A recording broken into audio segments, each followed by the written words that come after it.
cannot stand, I'll fall on you. Jesus, you're my hope and stay. Lord, I need you. Oh, I need you.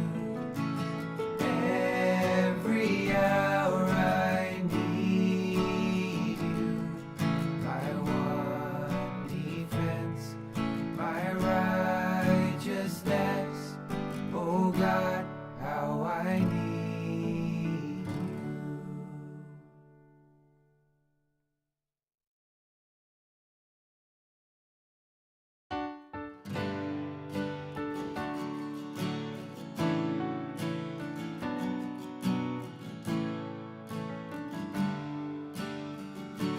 Bless the Lord, oh my soul, oh my soul. Worship His holy name. Sing like never before, oh my soul. Worship Your holy name. The sun comes up. It's a new day dawning. It's time to sing your song again. Whatever may pass and whatever lies before me, let me be singing when the evening comes. Bless the Lord, oh my soul.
Strength is failing, the end draws near, and my time has come. Still my soul will sing Your praise unending. 10,000 years and then forevermore. Bless the Lord, oh my soul.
miles deep. Your grace is more. Your grace is found is where you are. Lord, I am free. Holiness is Christ in me. Lord, I need you. Oh, I need you.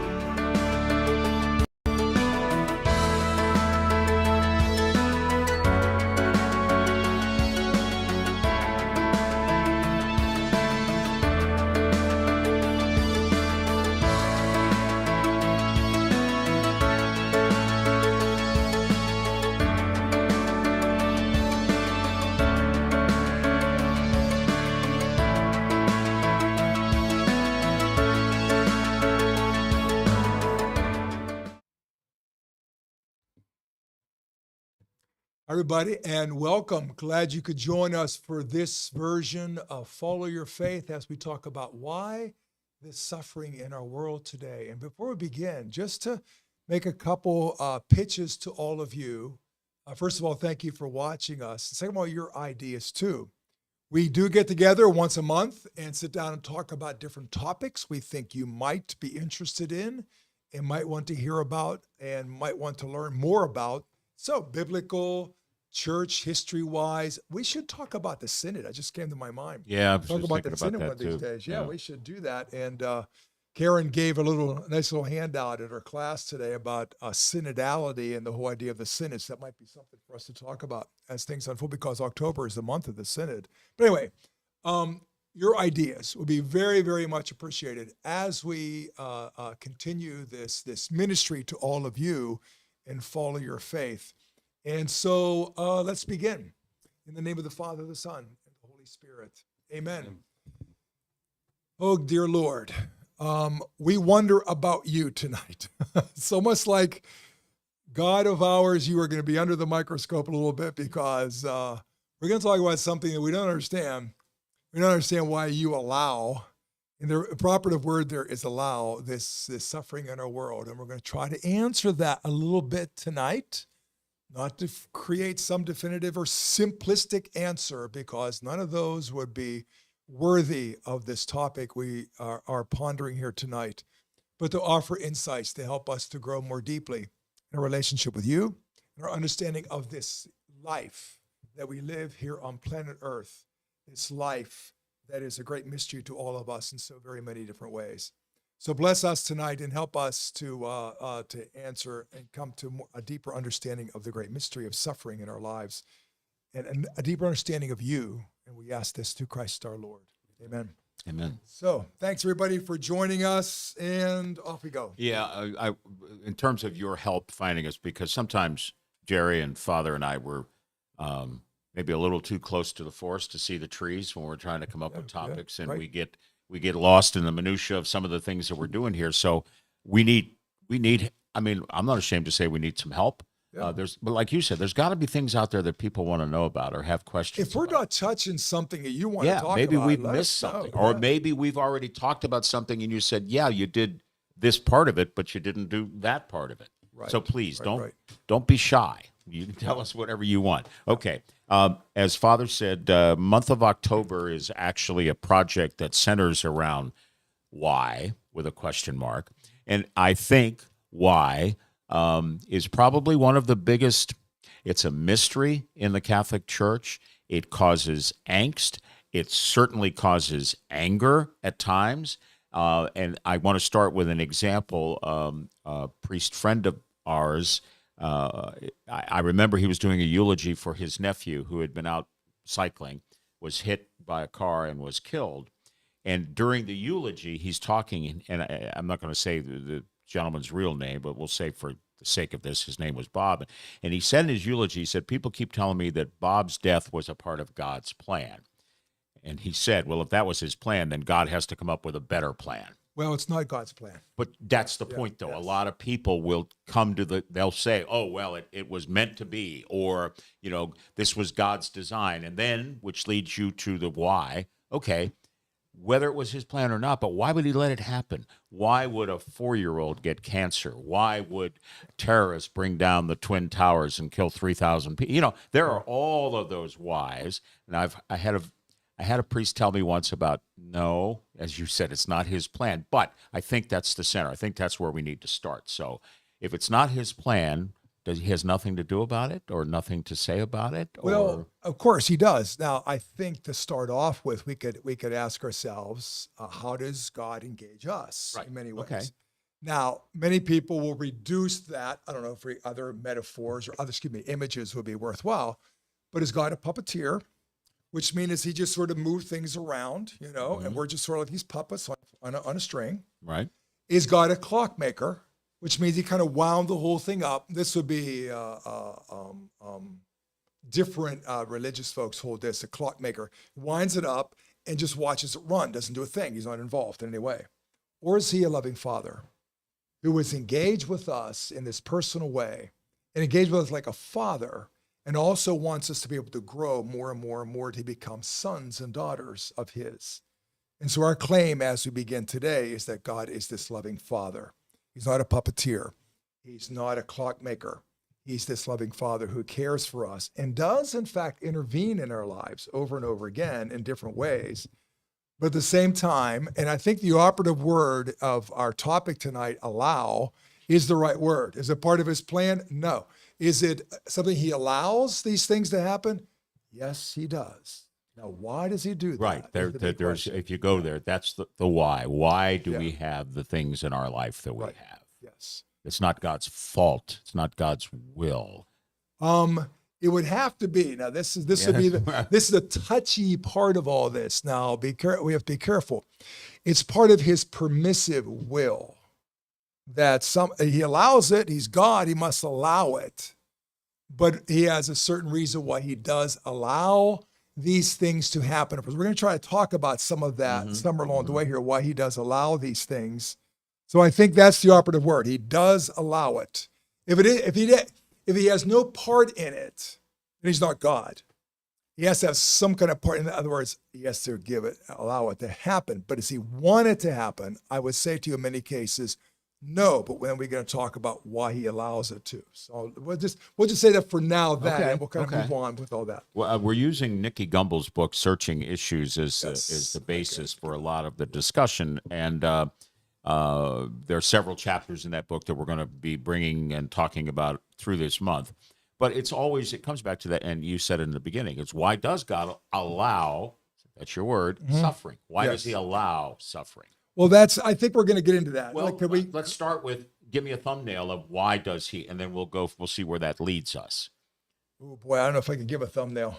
Well, that's okay. You got time. But you know what I'm saying? I mean, can we set the table and then see where we're going to go from there, or do you want to go deeper right away? I think I see now. Nicky Gumbel in his book, he gives 4 different aspects to this whole thing, and if we can go. Just, okay, all right. Well, then your questions are awesome. He gave me a list of questions, so and if to go through these, I think might be helpful to getting at that point. Okay, the question of God allowing or permitting, making sure that nothing gets in the way of the suffering, however we look at it.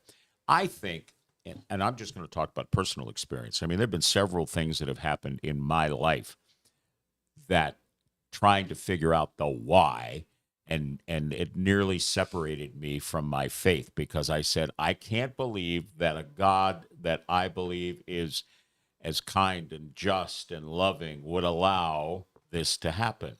And maybe it's time to walk away. Maybe my atheist friends, they're right, because and because I would hear this all the time. So your God allowed that to happen, huh? How do you explain that? And I would look at them, and in the beginning I was like, well, no, I believe.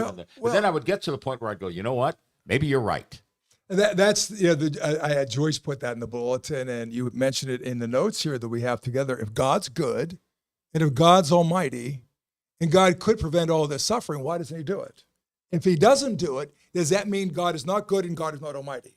Now, there's a beautiful quote I have the book open here by C.S. Lewis. Is that the one that's in my notes? Yeah, the one you have. No, I wanted to do one on page 13. Okay, Excuse me, because page 15. I thought if you're going to go there, then I got to cross that off. But No, that's the one that you have in your notes. Yeah. But here's what I want to share all right. with you about this. Let's say it would no doubt have been possible for God to remove by miracle the results of the first sin ever committed by a human being. So let's suppose God gets rid of the first sin, the sin of Adam and Eve. He gets rid of that, okay? But this world not But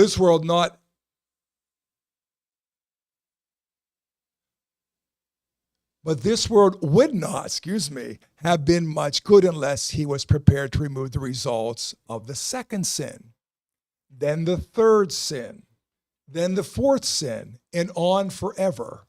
If the miracles cease, we're right back here again where we started from. If they did not, then the world, thus continuously propped up or corrected by divine intervention, would have been a world where you and I and our choices would mean nothing. Does that make sense? Maybe. All right, God gets rid of all sin. Anytime I screw up, and anytime you and I screw up in a certain way, God gets rid of all that. So, oops, get rid of all that, erase all that. Does our choices matter ever again?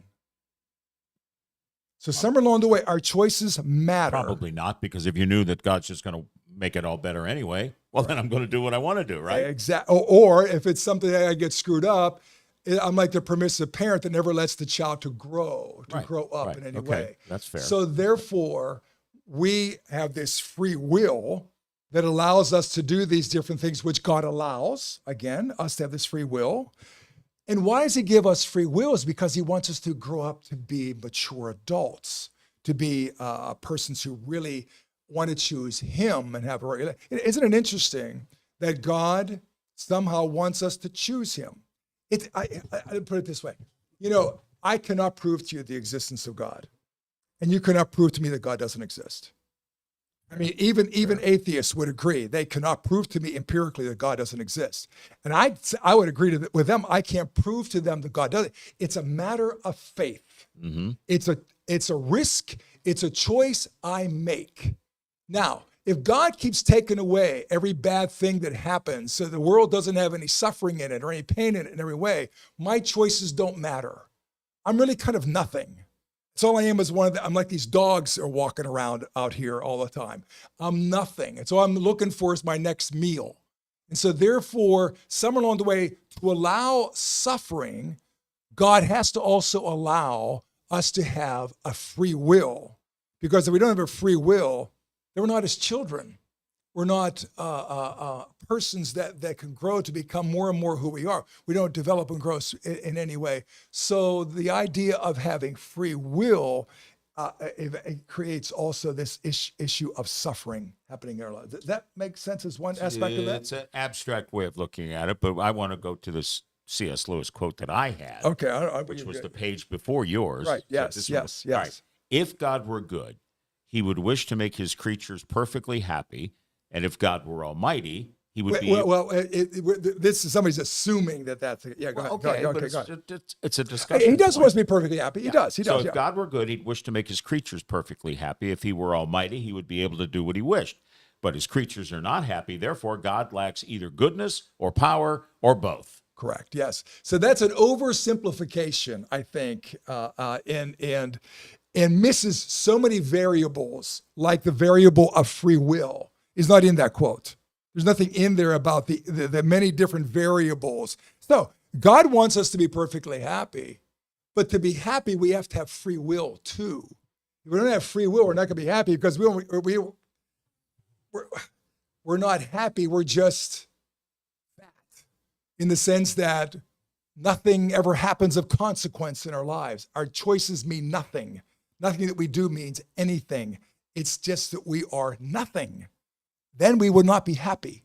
So we want to be happy. Therefore, he wants to be perfectly happy. But so that quote right there, God is good, doesn't want us to be perfectly happy. But the path to happiness includes free will. It's not present there.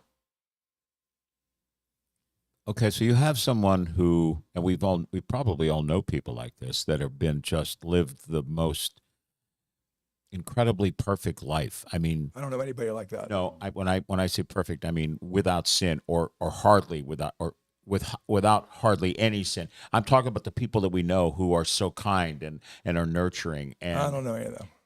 you've never met anybody No, like that? I don't know these people that eat their peas and they're good and all the No, time. no, They no, got no. their I'm dark side talking too. about people, and I can think of a couple in my life that were just, I couldn't imagine that I could meet someone that was more kind or more giving or more devoted to their faith, and then something horrible happens to them, which my atheist friends would say, okay, look what that got you. There was a person who did everything right, and your God let this happen to her anyway.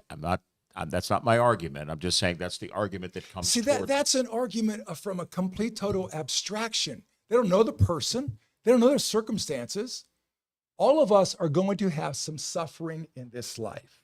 Okay, let's stop there and just say like this. Now we've had within our own family, we had a devastating fire a few weeks ago. Yes. And it Yeah.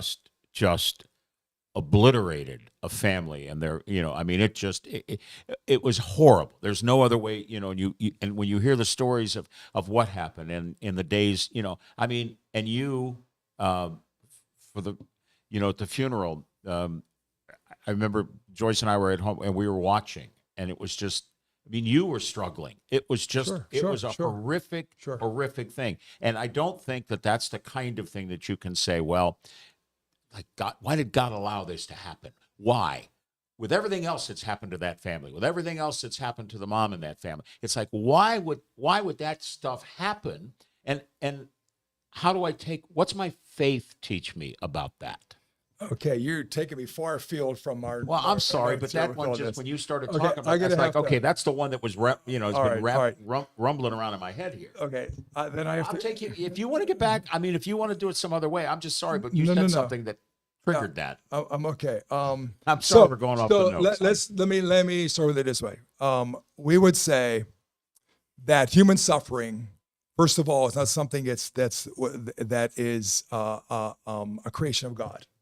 God did not create suffering. Suffering came because of sin. Adam and Eve, their sin is the thing that created suffering in our world. Okay, Gumbel says some of the suffering we endure is because of our own sin. Okay, now that's a second step. Now, All right, but that's where you're going, though, right? Well, on one level, yeah. So let's establish that first of all, that sin, suffering came because of sin.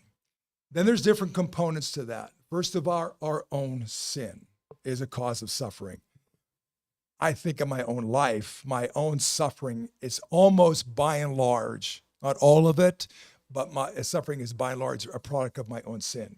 In my teens and in my 20s, when I was really trying to grab for all the gusto, I think almost all my suffering was because of my own sin. Absolutely. And as Nicky Gumbel says, if we continue to have addictions in our lives, we choose addictions, drug addictions, alcohol addictions, all different kinds of addictions. These are all things that are going to hurt us profoundly. So much of our suffering is because of our own sin. Secondly, much of suffering comes from other person's sin. How many people are suffering today in tremendous because of the family they grew up in? Because of abuse, clergy scandal, because of abuse. Much suffering occurs because of being brought up in very bad ways. Or look at war as a cause of suffering for so many innocent people. Poverty. We could eradicate poverty from the face of the earth if we really, really wanted to, or at least if nothing else. We have enough food to feed the world. But we seem to be unable to do that because of our economics and our politics and everything else. And so suffering, thirdly, comes from other people, what they do to us or inflict upon us in some sense. A third form of suffering that comes from us, and this is where we go back to the thing you brought up as far as with the fire and with Katie and Tyler and the family. It is our teaching, and it's from the book of Romans that Paul says all of creation groans and is in pain and longing for redemption. So we have tsunamis, we have earthquakes. All of creation is corrupted because of sin. So while there's personal sin that causes problems, there's the sin of other people that cause problems. Sin has caused the whole. Look at our created order. Look at what we're calling global warming. And is the sin in a sense that Adam and Eve just caused the world to be off kilter around right now, or are we responsible for that? So much of the things that happen in our world happen because of just tragedies that occur because some stupid kid gets drunk and hurts someone else in traffic, or there's a terrible accident, or a coffee pot catches on fire and causes something to happen, a tragedy to occur. All these things happen because our world is a very, very imperfect place. So when something happens, like, and the image I think I'll carry with me the rest of my life was during the funeral when Katie reached out to touch the casket. Sure, yeah. What a tragedy. Just weeping, and I have to admit that when you would have met with that family or a family in a similar circumstance, you don't have any magic words to. No, I do make not. that, do I you? do not have any magic words. And No. I think the problem is there are a lot of people who believe, well, if I have a strong faith in God, God's going to take care of me, and that's not going to happen. Well, God will take care of you. Oh, I absolutely believe that. My God, no, is God going to save me from all tragedy? Right, Absolutely right. not. No. Absolutely not. No Christian is somehow, if you become a Christian because you think you're going to get a easier ride than the rest of the world, that would be a wrong reason. Well, and if to you become look a at the Christian. early Christians, you'd think, well, okay, that Yeah. didn't work out so well for them. Jerry, I'm No, sorry, no. go ahead. Karen had I would like this. She said, does God let things just happen and then grieve and rejoice with us? No, he's not a puppeteer. Excuse me, he's not a clockmaker. He does not just let things happen. He is engaged. Look, God is engaged in the sense, his son came to become one of us. So God is completely, totally, utterly engaged in everything that's going on around us. What about on the level, though, that because our free will, we're actually often victims of someone else's free will. Yes, so we maybe are. on that level, Yes, we are. Yes, we So are. Everyone's got their free will and we're bumping into each other. Yeah. And so God's watching that and grieving and rejoicing with He's us. grieving now in Christ. Look at Jesus walking around the face of the earth.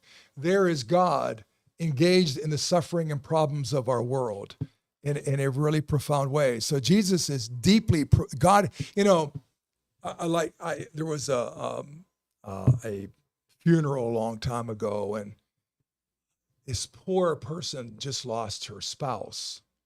And it was a tragedy, and I always try to warn people if I get an opportunity, please be careful what people are going to say to you at a funeral, because when you're grieving, they'll say the most outrageous of things. And so this person, I was standing there, and the person said, "Oh, your husband's in a better place." And I'm thinking, I actually said out loud, "No, he's not. He should be here with you. Want him to be here with you." Oh, that's the This one. is They where he always say, belongs. well, they're not suffering any longer. And there is Whatever the something to heck be, that well, but means. there is something to be said. And I say this a lot with friends who have lost somebody. And I say, try to find some comfort in that person is now wrapped in God's loving embrace. It doesn't mean that it wouldn't be better if they were still here, Yeah. but their soul is now gone to what we believe is our reward. And Well, they we have are- to be careful doesn't with mean all that's that. better than them being here, because that's not true. Right? No, it's not, because we want them to be here. I mean, how could it be better if the family is in tragedy right now because they just lost a really important person? So better in the sense. And by the way, we should never ever say someone is in heaven or someone's this or someone's that. We're not the judge of all that stuff. Now, we can say, and we're talking about not this world right now, but the next one, that person is seeing God face to face. They're seeing Jesus face to face, God's Son. And so therefore working it through. Now, C.S. Lewis also claims that it's working through of our lives when we see God face to face is contingent upon our choice of how that all works out. When I was diagnosed with my cancer, and I told the nurse, the doctor came in, gave me, and I've told the story 1,000 times, don't need to tell it again, but it was really unsettling. And he left, the nurse came back in, and I told her, I said, if this turns out, because it was like, he basically told me I had cancer everywhere, and nobody had ever said anything about cancer when I was in the hospital. And I said to her, and I meant that because it was what I felt at the moment. I said, if it turns out to be the worst, I'm okay with that. I'm going to have the opportunity, not the guarantee, because God knows I may not get there, no pun intended, but to touch the face of God. And that's the way I looked at it. That's what my concern was for my wife and my daughter and my son and my grandchildren, the impact on them. Not because I'm some great person, but I know it was going to cause them pain, where I believe, and I will never, you can't convince me not to feel that way. And I don't mean you, but anyone, that if my life ends, my next, maybe adventure is too crass, but I think that there are better things that I will, if I ever get there, and I'm quite sure that's going to be a problem, but you know what I'm saying? It's like, I'm all right with it because my faith has taught me what I'm only here for a little bit of time, and my reward is greater after in the next life, or whatever you want to call it. As we work our lives through. Like again, and I don't want to get off in the next life too much. We're not walking through the back door.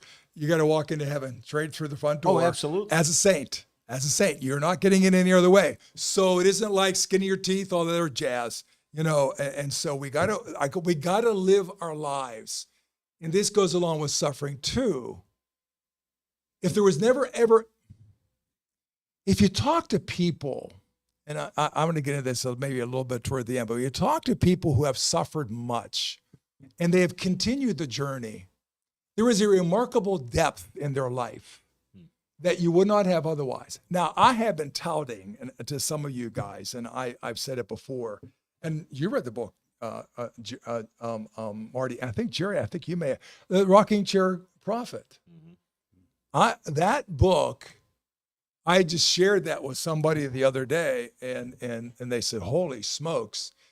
Here is a book of someone who suffered tremendously. I'm not going to tell you the story too much. And it brought that person to a depth that he would never have had otherwise.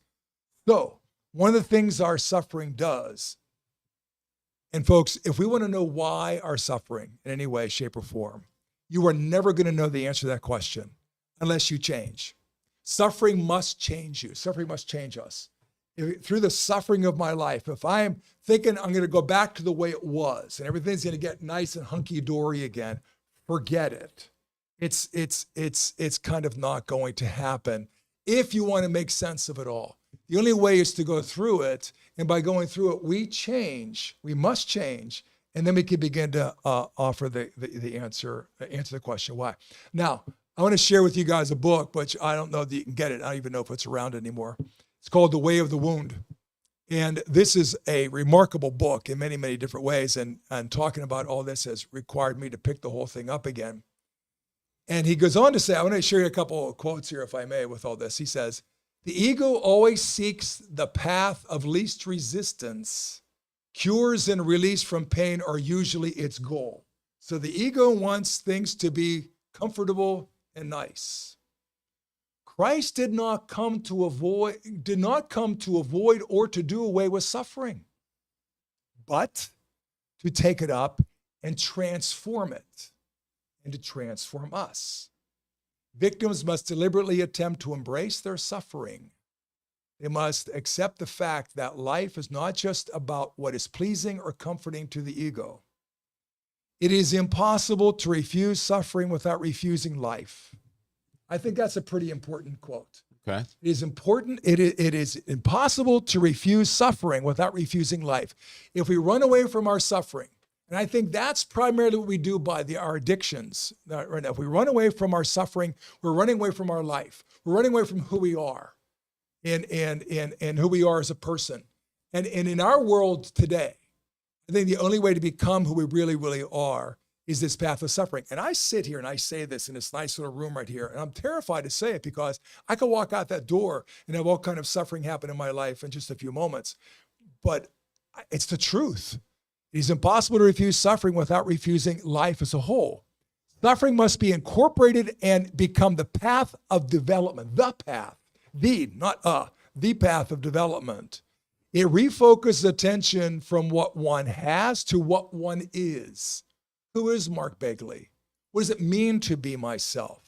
Suffering purifies only when it is willed and embraced. If it's willed and embraced, I'm transformed by it. This does not mean that one should be asking for more suffering, or that should be, or that should people abuse one another. Rather, it means embracing one's suffering while not condoning the infliction of pain on anybody else. So I think these are just a couple quotes from this book here about the meaning and the purpose of suffering in our lives, which we all struggle with. Well, in Gumbel's book, he talks about, people believing that suffering must be because of sin. The Bible's full of it. He quotes one, John chapter 9. John writes, when his disciples asked who sinned, the man or his parents, that he was born blind, Jesus said, neither this man nor his parents sinned. I don't think there's a lot of people out there that buy that. What don't they buy? Well, I think they're saying that, why was this guy born blind? Why was this child born blind? Must have been something that somebody did that God is punishing them, because that's the effort of punishment. And why? Well, right? we have all seen the advertisements from St. Jude Hospital. Right. They're horrible. Yeah, they're horrible. I mean, and that now they're done the way they're done for a very specific reason. There's hope, yes. The hope and the fact that you will open your wallet or purse. Let's donate. put that aside. But that's why they show you the pictures of those kids. But still, I'm not worried about that Look part. at that. Yeah. My niece, who at age 2 was diagnosed with leukemia and didn't have much of a childhood at all, and then became a pediatric oncology nurse. Wow. Okay. There you go. But she wanted to give back. But that kid. There you go. And I said to her, how do you do it? Because most of your patients don't survive. And she's dealing with children dying of cancer. There's no way you can explain that as being anybody's, like, it's good that it happened, right? No one's saying anything like that. It's good that anybody's saying it, but it's like, well, there's got to be a reason why it happened. They had cancer. That's the reason. The reason why it happened, it's a broken, wounded world that causes people to get sick with cancer when you're 2 years old, and there is no other reason. Because she did nothing to cause it. Nothing. Neither in the Bible, chapter 9, you were talking about of John. No one, the parents didn't cause that. The person who's blind didn't cause that. It's just that people who are blind in our this sad, broken world that we live in. And so now the question then becomes, I think, what are we going to do about it? And that's when Jesus said, this is for the greater glory of God, in the sense that this person's blind right now, so that somewhere along the way we can get something good to come out of all this. Okay, natural disasters, Yes. horrific car accident. You're just driving down the road and nothing happens, and the truck that's in the opposite lane suddenly veers, and you can't react, and you are. And it happens. Yeah. Yes. And there are people that say those things happen as a form of punishment from God. God does not punish. There is not a punish. God does not punish. Period. Even when the P word is used in the scriptures, they do not mean that God is vindictive. And that's where I was going, because it is used a lot in the scriptures. Yeah, it is. God's wrath, or Jeremiah uses the P word a lot with different things, but they never mean what we mean by punishment, in that God's vindictive. I'm getting you because I'm bigger than you. God's wrath is a form of God's love that is there to get our attention. Sometimes our suffering is there to get our attention, that we will just wake up, dude. Sometimes it takes. I think most people who have a deep, profound faith, in one sense, I think a lot of them happen because they suffered something, and all of a sudden it woke them up. I won't disagree with that. That does have a way of. It made you better or bitter. Refocusing, maybe taking a deeper look at maybe things you've missed. But if God doesn't punish, then why did Noah build the ark, and why did the world is was known at that time flood and wiped everything out because Yeah, well, God that was angry. that isn't historical. That's I yeah, understand, yeah, but the yeah. story is told so that we learn that.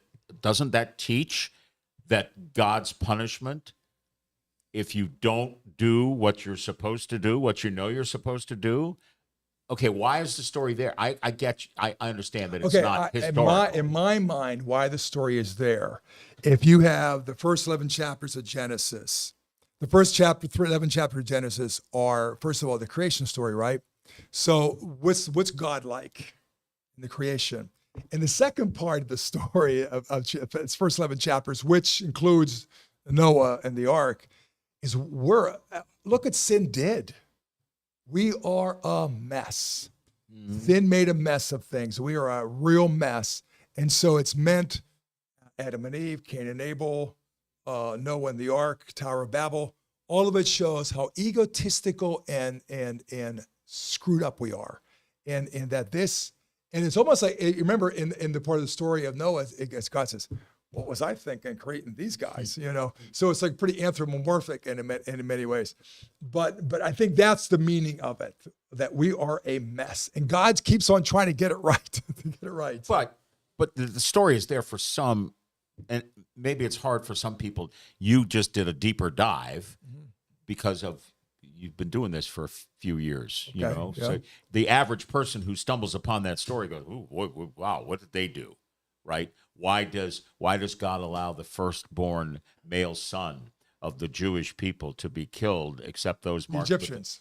I'm sorry, Yeah, yeah, Egyptians yeah. that that allowed to be happen, Yeah, except yeah, the yeah. why did and there's so many examples like that, and it's like, why did they feel the need? Was that the only way they could get through to people? They being the writers or the people that crafted the story. I mean, why were those stories created? Why is the Bible full of them? Yeah, that's a good question, because it seems like God is this vindictive person. Now I would see the overriding theme, like of the Exodus story, which you just talked about, is the overriding theme of freedom from slavery. Right. You know, for all these people who are enslaved with all right. that. Why did God choose to do it this way? I think it does reveal their view of God. I think in many ways the Bible shows a development, a growth in the view of God and who God really is. And I think we all go through that. I think we grow up as kids and we think that God, God's like my brother one time said, Ross, I don't know if you're watching us right now, but I remember one time you saying years ago, you said about you were in second grade or first grade or something. You thought Jesus was hanging out in the tabernacle and like there was a little studio in there. He's got his TV and everything in there. So they thought very literally in those kinds of words. And so I think the Bible, you can see a growth and development in their understanding of God to a certain point to where all of a sudden, boom, there comes Jesus. And now this is the different. Now all of us individually have to catch up with the Bible and how the Bible tells us who God is. And you got Paul's reflection on all that and different things. So I do believe you see a development and the understanding of God that shows God to be vindictive in these ways, to be angry. He says to Moses, I'm going to whack him. You just stay out of my way. And Moses talks him out of it. Right. Could you imagine such a thing? Well, that's basically the story, right? And so here I am. I'm going to say here not, and knowing Jesus and everything else, say, well, God's not really like that. But that's what so there's a faith development in the Bible that parallels the faith development all of us are supposed to have too. All right. C.S. Lewis, suffering is used by God to draw us to Christ. Yeah. Now, I mean, that's simplistic and it's in the number of words, but that's why it happens. Okay. You're on the wrong path. Actually, Linda Fleming actually said the same thing. Now, In the comments, real quickly. Linda and C.S. Lewis are on the same We page. first of all talked about what suffering was. Okay. Now, do you have any questions about why suffering? Okay. The big three things: sin in general, personal sin, sin of others, the world's corrupted and broken. Okay. And so if God saves us from sin, and eradicates those sin, all of a sudden our choices mean nothing. Does that make sense to you? Just so you can respond to that. Now you ask, where does God fit into all this? Right. Okay, where does God fit into this? So first of all, our suffering can, first of all, draw us closer to God. I think it can. Now, it also, suffering is a very dangerous thing in that it can draw us further away from God. I've known people that suffering just don't even mention the word God to me in any fashion with all that. Secondly, I think suffering can make us mature. This is what I was saying before. I really do believe, folks, that you and I will never, ever, in this world, in planet Earth here, never, ever come to the depths of who we are supposed to be without suffering. We're supposed to mature through suffering. It says in the Bible, in Hebrews, that Jesus grew through obedience and through his suffering. And so even Jesus himself grew because of the suffering that he endured. So you and I grow through our suffering and through our struggles in life. Thirdly, it can give us a greater depth, understanding of the meaning of life, the meaning of this world here. And then a fourth thing that suffering can do is it can somehow, God works through suffering. He can somehow make some good come out of that. For example, your niece, 2 years old, leukemia, becomes a pediatric doctor. Biblically, in the book of Genesis, there's Joseph, who's hated by his brothers, sold into slavery, goes to prison, eventually becomes second in command in Egypt, and to save the people from famine. And so at the end of all this, when he sees his brothers again, Joseph does, he says to them, all this was God's purpose to save the world.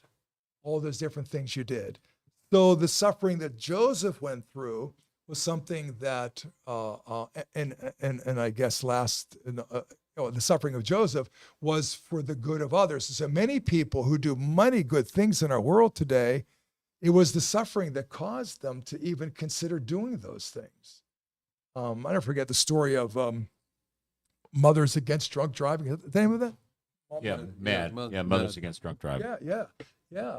Her daughter, son, was killed by a drunk driver. Right, and that's what led her to. So these are different ways in which I think God does break into our world. All right, Gumbel writes of a man who served as both a lawyer and a judge, and he quotes, over 23 years ago, my first son, Harry, died after living only 36 hours. At the time, his death seemed monstrously unfair, but now with hindsight, it was one of the best things that ever happened to me. It began the process of breaking me down so that I could begin to understand how other people felt and suffered.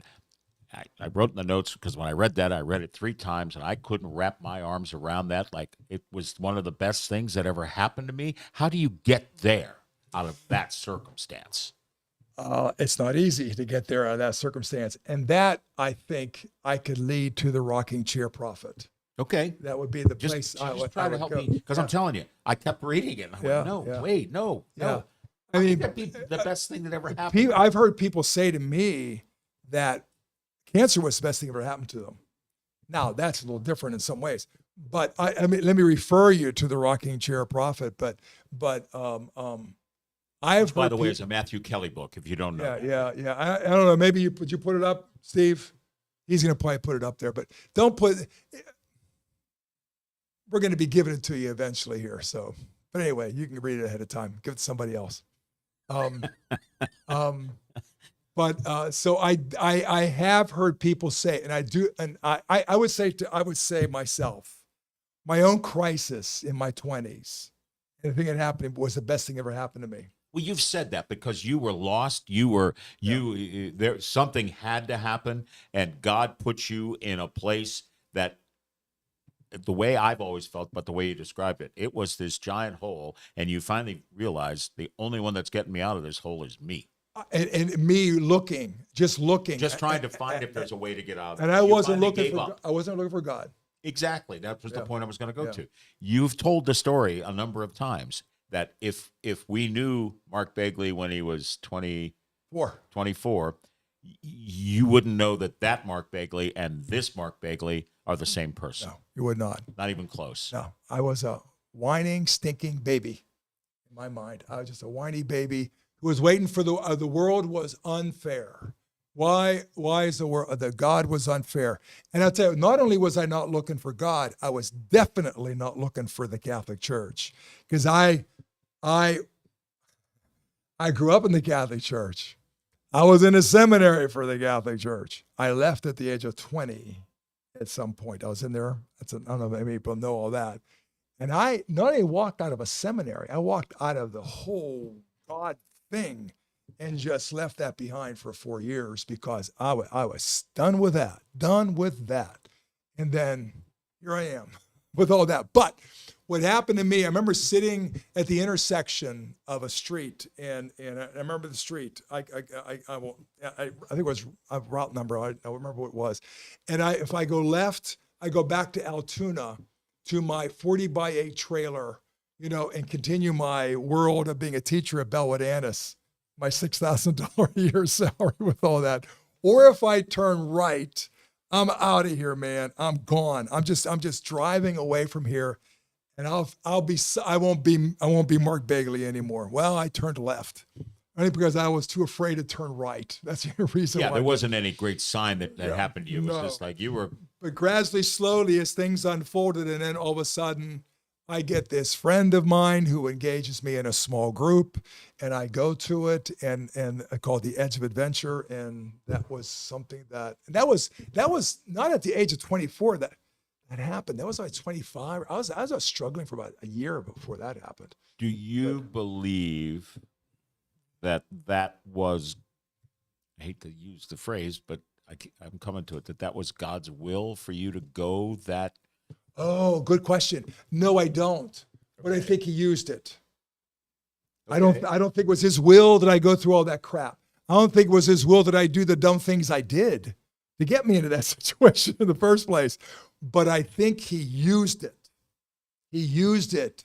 His hand was involved in this. Oh, somehow, yeah, right? yeah. I think it, Well, you would not have done what you did. I think his hand's involved in everything. Oh, yeah, okay, that's good. enough. As a loving father. Right. Loving father. He's always trying to drag us into this loving intimacy with his son and through his son to him. So I think it was involved in all of it, but I didn't know that. And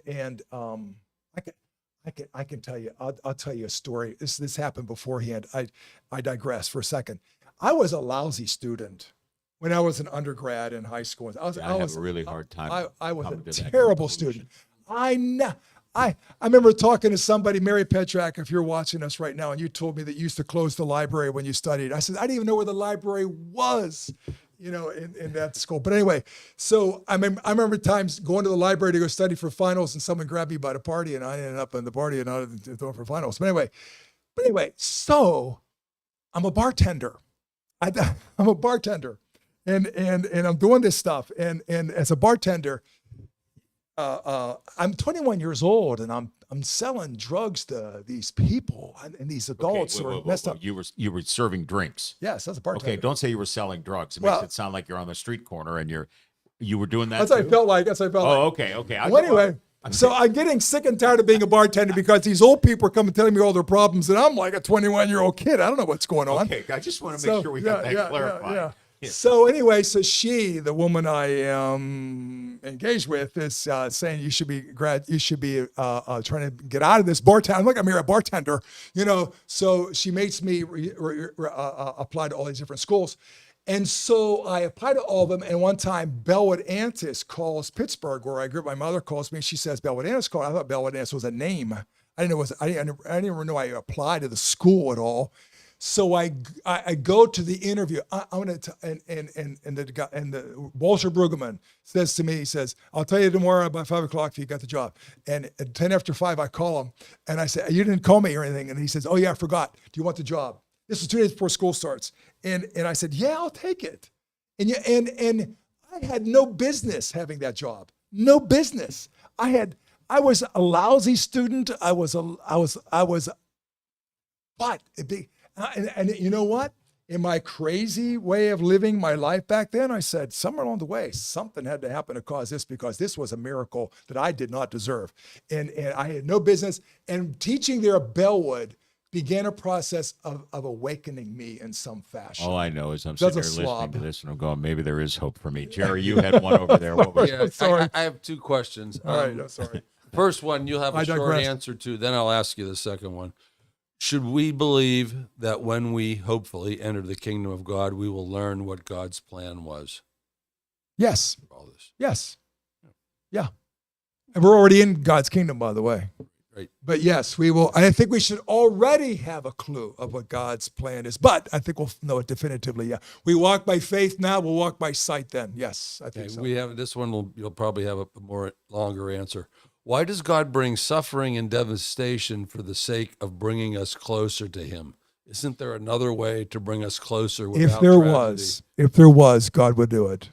If there was, I do think sometimes that's what it takes. Now that is no, like, let's talk about a tsunami. Let's talk about a hurricane. Let's talk about tornadoes ripping through towns and destroying everybody and all that.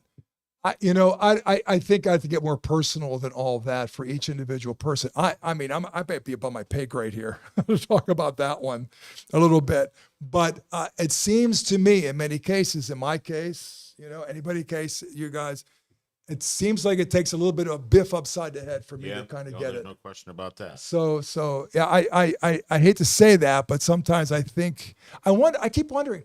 Let's look at the clergy scandal. I was just going to go there. You go ahead. No, I was just going to go there because I've told this story to you more than once because of my involvement in my relationship with the then bishop and things that I had done and Cradle Catholic and information that I had that nearly pushed me out of the boat entirely, the boat of Catholicism. I said, you know what? I wondered myself. If God can, again, this is what I was thinking. If God would allow this, if God is the reason why this is happening, I don't think I want anything to do with that God, because everything that I believed in, everything that my whole point of being here, growing up as a Catholic, and I'm going, what the hell, and I'm leaving. I'm getting out of here. Now, God also brought me here. Okay, I don't have any doubt about that at all. I was leaving. I was on, my ticket was punched. The train was leaving the station, and some way, somehow, for some reason, God put the seed. Well, why don't you go to Omos and I'm not trying to puff you up here, and listen to what Father Mark Bagley's going to say. Just one weekend. And I knows what I said. It's not. I don't remember what you said. I just remember that I felt like, oh, there is a reason here. They're not. You know what I'm saying? But that had to happen. So there's somebody was driving that bus. Somebody got me here, and somebody saved me. The only way through that is to deepen your faith. You could not have survived that and stayed the same. No, could not have survived that. No. I don't think we could survive suffering. And let's add something to that. Do you realize, folks, there are no seminarians for the Diocese of Altoona Johnstown? None. Zero. Clergy scandal. No seminarians. Most of the priests are old like me. What's God saying about all this? What's the involvement in all of this? What's he trying to do with all this? I don't know, but I do believe this. I think the reason, I will say this much, and I said this before we went on the air: no discipleship, no leadership. If we're not going to be disciples, we're going to be followers of Jesus Christ. God's not doing that, but I'm not. I mean, it's almost like you get the leaders you deserve. But don't you think, though, that I'm sorry, but I don't know if you're that was trying right. to draw young people? I told you that I was at the Marian family celebration today, rosary and a mass, and the talk about praying for vocations, pray to Mary for vocations. You hear that all the time. Yeah. Well, okay, and that's where I wanted to go with this. Yeah. That's all well and good, but needs a lot more than just praying to Mary. Absolutely does. That is spiritualizing your problem. Let's say we've been praying all the time. It's not working. You just we've been praying our brains out. And there's no seminarians but then I look at it and I go, boy, is there a person, a thing, a reason to blame for that? Is it more just a discipleship and I mean, it goes beyond just putting people in a seminary in a church. It's all, there's a lot more to it, right? Sure. I don't want to single that out because, right? Now, you were saying, okay, let's pray for vocations. Okay, we'll do all this. I remember when I was in a seminary, the Daughters of Charity, and you know as well as I do, they built this big, huge thing because they thought the vocations coming out of their ears. Well, Never happened. They never happened. Yeah. So they had adoration every single Friday for the whole point of praying for vocations. Nice. That's great. That's wonderful. To me, that's spiritualizing your problem. We got to become disciples. We got to quit screwing around, with all this and start being followers of Jesus Christ. And then the priests will come. They will come. How much of it is though that when you, because I think we're just all media. I think the whole thing's mediocre. I mean, as I was sitting in church at St. Benedict's today for this Marian celebration, and there were 10 priests, I think, that were there from various parishes in the diocese, and they're all sitting up on the altar. You're familiar with St. Benedict's. The altar is here, the sacristy is over here, and the chairs, and that's where they're back in that corner. And I'm sitting there and I'm looking at them and I'm going, ooh. Other than Angelo Patti, Father Angelo, who was probably the youngest of the group. He's pretty much my age. That's what I mean. I'm just saying. Yeah. But looking at them, it was frightening because there's nobody to replace them. No. And they're all older. There's none. And how, okay. Do you think God doesn't want us to have priests? Yeah, but did God create that? Did God allow that to happen? I think he did. Yeah, I think Why? Good question. That's the question we need to answer. I just gave you my answer. But why? Yeah, why? I think, anybody have any thoughts? That's probably the last question we'll have time for. Does God ever answer a question starting with the word why? Wow. You can think about that. Yeah. I'm sure. I think Jesus addressed a lot of whys in the gospel, but I get what he's saying. Yeah, that's a good question. Why? Is all this happening? And our Well, I don't think we have an answer though. Doesn't that kind of discipleship creates leadership. We're not disciples. We're not being serious about our faith and our discipleship. Now, back in the day, in the 60s, when all the scandal stuff, we had priests coming out of our ears, but the seminaries were corrupt as could be. Corrupt as could be. You know what? You're painting a picture of it's not very hopeful. Well, how do we change it? Unless we We're not going to change repent, and believe in the gospel. That's how it's going to change.